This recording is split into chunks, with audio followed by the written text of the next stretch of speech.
यह कहानी उन 7 रानियों की नहीं है जिनकी कोई औलाद नहीं थी और जिन्हें संतान प्राप्त करने के लिए सारी धरती के 7 चक्कर काटने पड़े थे। ना ही यह कहानी उन 7 राजकुमारियों की भी नहीं है जिनके राजकुमारों को किसी जादूगर ने 7 हंस बना दिया था। हंस हर रात को उनके पास आते थे मगर वे उन्हें नहीं पहचान पाती थी और इस तरह जुदाई का दुख उठाती थी। यह तो एक बहुत ही छोटे से गांव के कच्चे घरों में रहने वाली आम सी गरीब लड़कियों की कहानी है, जिनमें से कोई गरीब चौराहे की लड़की थी तो कोई साधारण बढ़ई लोहार या जुलाई और तेली की बेटी थी। लेकिन उनकी कहानी सुनने से पहले सृष्टि की रचना के बहुत पहले की एक छोटी सी कहानी सुन लीजिए। यह तब की बात है जब भगवान ने हवा, पानी, मिट्टी और आग को पैदा कर दिया था और ये सब अलग अलग अपने अपने घरों में रहती थीं। उनका आपस में मेल जोल भी नहीं था। एक दिन भगवान घूमते घूमते उधर आ निकले जहाँ ये चारों रहा करती थीं। चारों को अपने अपने घरों में गुमसुम देखकर भगवान ने आवाज दी, ए लड़कियों, जरा इधर तो आना। हवा, पानी, मिट्टी और आग अपने अपने घरों से निकलकर भगवान के सामने आकर खड़ी हुई। तुम लोग आपस में मिलती जुलती नहीं हो? भगवान ने नहीं, सबका जवाब था। हमें एक दूसरे से डर लगता है। लेकिन क्यों? डरता वह है जो दूसरे को डराना चाहता है। जिसके दिल में दूसरे को डराने की इच्छा नहीं है, उससे कोई डर नहीं हो सकता। भगवान की यह बात सुनकर चारों सिर झुकाकर खड़ी हो गईं। बताओ, तुम्हें क्या डर है? भगवान ने फिर पूछा। मुझे डर है कि कोई मुझे बुझा ना दे, आग ने कहा। मुझे डर है कि कोई मुझे बंद ना कर दे, हवा ने कहा। मुझे डर है कि कोई मुझे बहा ना ले जाए, मिट्टी ने कहा। मुझे डर है कि कोई मुझे सुखा ना दे, पानी ने कहा। जब तक तुम अलग अलग रहोगी, यह डर कायम रहेगा और जब तुम आपस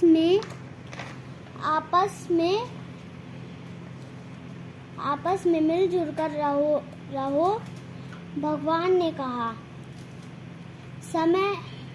भगवान की इस इच्छा को पूरा करने के लिए वे चारों आपस में मिली तो उसी समय चमत्कार हो गया।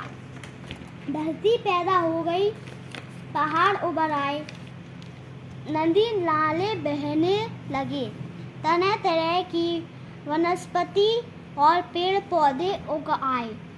भांति भांति की जिंदगी कुलबुल कुलबुल करने लगी। आसमान में सूरज, चांद, सितारे जगमगाने आने लगे। समय में गति आ गई। गति तो दिन रात पैदा हो गए और जिंदगी का सफर आरंभ हो गया। अब इन 7 लड़कियों के साथ भी कुछ ऐसा ही हुआ। गोधूली का समय था। ढलते हुए दिन का प्रकाश और आने वाली रात का अंधेरा गले मिल रहे थे। घरों को लौटते हुए मवेशियों के पांव के नीचे से धूल उड़कर ऊपर खुले आसमान में बिखरी हुई थी।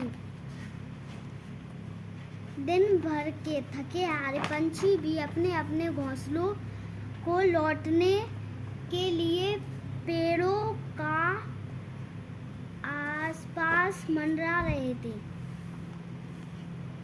ऐसे में ये 7 लड़कियां अपने अपने घरों की गिरती हुई दीवारों के बीच अटके खड़ करते दरवाजों को खोलकर देवी के मंदिर जाने के लिए बाहर आईं। उनके हाथों में आरती की थालियां थीं। मन में जिंदगी को सुंदर बनाने की सपने थे। नज़ारों के सामने जिंदगी की नई राहें चमक रही थीं,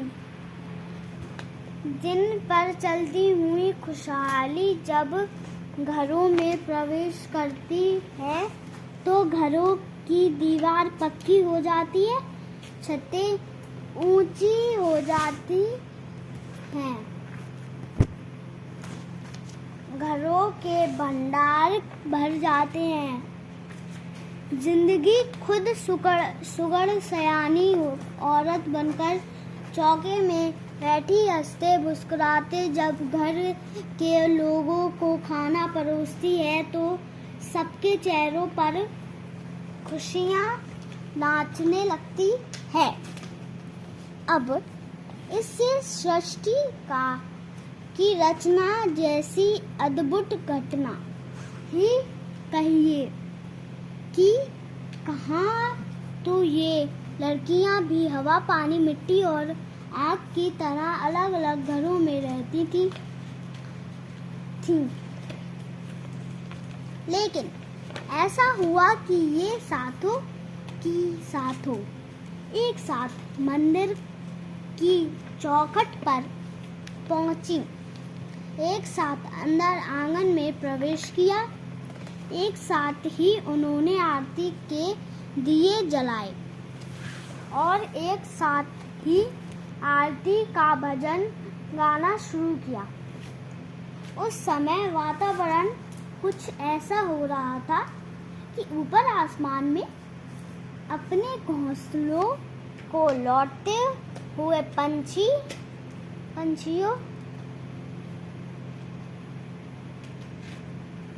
के पंखों की फड़फड़ाहट और चहचहाहट सुनाई दे रही थी और मंदिर के बाहर वाले कच्चे चौड़े रास्ते से गुजरते हुए मवेशियों के गले की घंटियां की आवाज गूंज रही थी।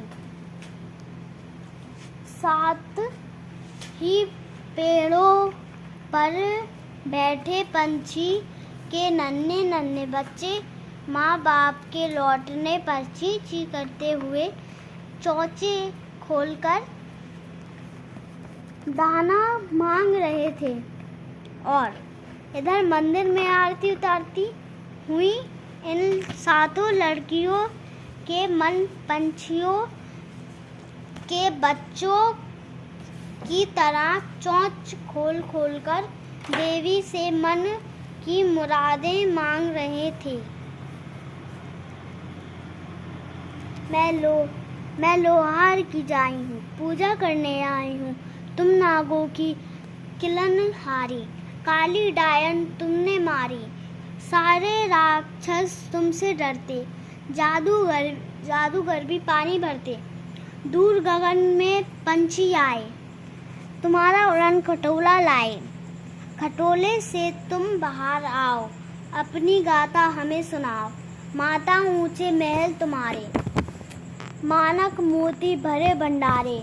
मानव को सम्मान हो देती, सूखे के समान हो देती। दूर गगन के पंछी आए, तुम्हारा उड़न खटोला लाए। खटोले से तुम बाहर आओ, अपनी गाथा हमें सुनाओ। मैं लोहार की जाई हूँ, पूजा करने आई हूँ।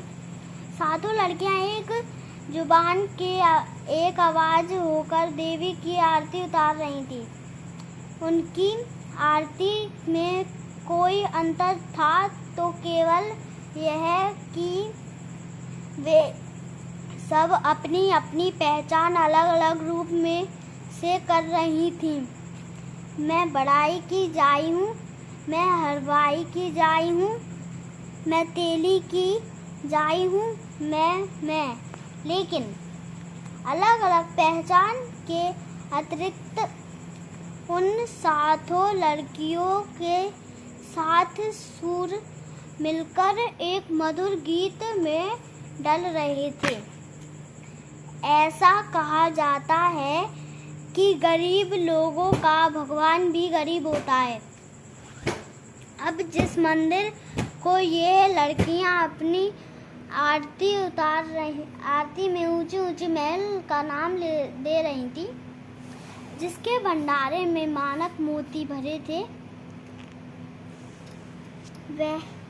वे वास्तव में छोटे छोटे 7 शिवालय थे जो एक ही कतार में बने हुए थे और जिनकी दीवारों की हालत बाहर से इतनी खराब थी कि उनसे मिट्टी गिरती थी और जगह जगह कोई भी उग आई थी।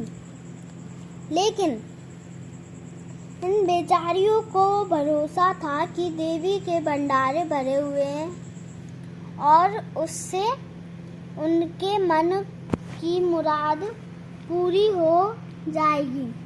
इसलिए वे मगन होकर अपने ध्यान में डूबकर बड़ी ही मधुर आवाज में आरती उतार रही थीं। जब उनकी आरती के बोल उन शब्दों तक पहुँचे कि अपनी कहानी हमें सुनाओ, मैं सुनने को आई हूँ, तो उसी समय 7 शिवालय से 7 देवियाँ प्रकट हुईं और उन सातों लड़कियों के सामने आकर खड़ी हो गईं। अपनी आंखें खोल उन्हें देखे जा रही थी, उनके चरणों में झुकती जा रही थी और उनकी आरती में बोल अपनी कहानी हमें सुनाओ, मैं सुनने को आई हूँ, उनके गले में अटक कर रह गया था।